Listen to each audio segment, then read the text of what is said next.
In this video, we're going to talk about random sampling, which we've already talked about in other videos. And we're going to compare what we already know about simple random sampling to a new type of random sampling that we're going to introduce in this video, and that is systematic random sampling. So let's look at an example.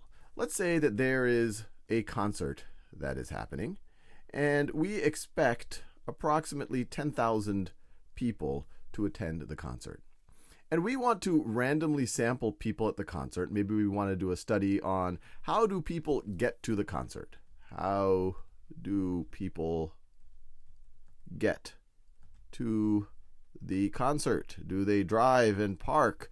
Do they ride with a friend? Do they take an Uber or a cab of some kind? And so we want to find a random sample, ideally without bias, to survey people.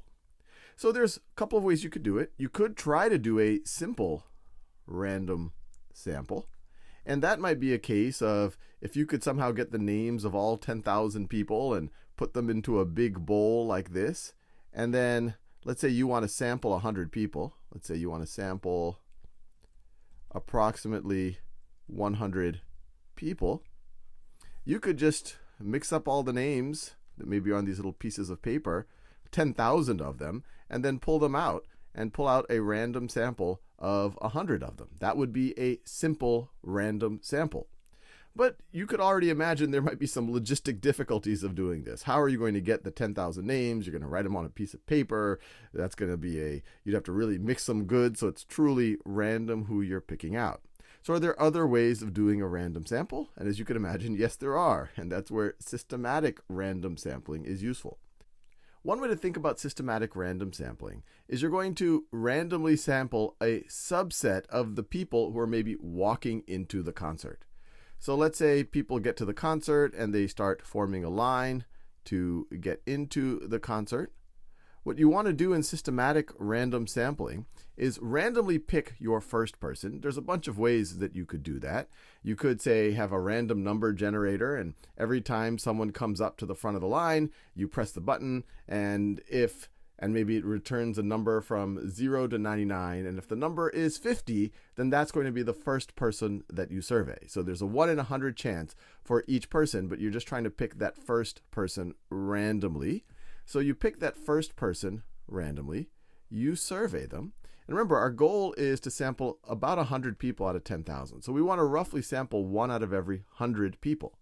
And so what you do there is once you have that first person that you're sampling, you then sample every 100th person after that. That's called sometimes the sample interval. And the reason why 100 people is because if you sample every 100th person after that, you're going to roughly get 100 people in your sample out of a total of 10,000. So this is going to be after 100, you're going to sample someone else. And then after another 100, you're going to sample someone else. Now, the reason why this is useful is you could say, okay, that first person was random, and then every person after that, it doesn't seem like there'd be any bias for why they would be the 100th person after that first person. You don't want to just do the first 100 people because those might be the early birds, the people who maybe disproportionately went parking or planned early or had some bias in some way. So you do want to make sure that you're getting, both the beginning, the middle, and the end of the line, which this thing helps. Now, we have to be careful. Even systematic random sampling is not foolproof.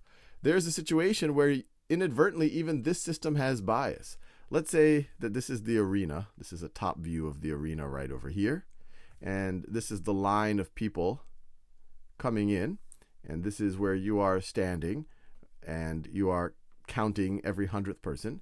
But maybe, and let's say there's a tree right over here. And maybe there's a road. I'm making this quite elaborate. So maybe there's a road right over here. And a lot of people, maybe all of the people who are walking or taking a cab are coming from this direction. And maybe all of the people from the parking lot are coming from this direction. And maybe you have a police officer right over here who is doing crowd control, who lets 50 of these people in, followed by 50 of these people in. Well, in that situation, every 100th, you might end up just sampling one side or the other. So you have to make sure that there isn't some bias that's being introduced into this line somehow that might distort your sample.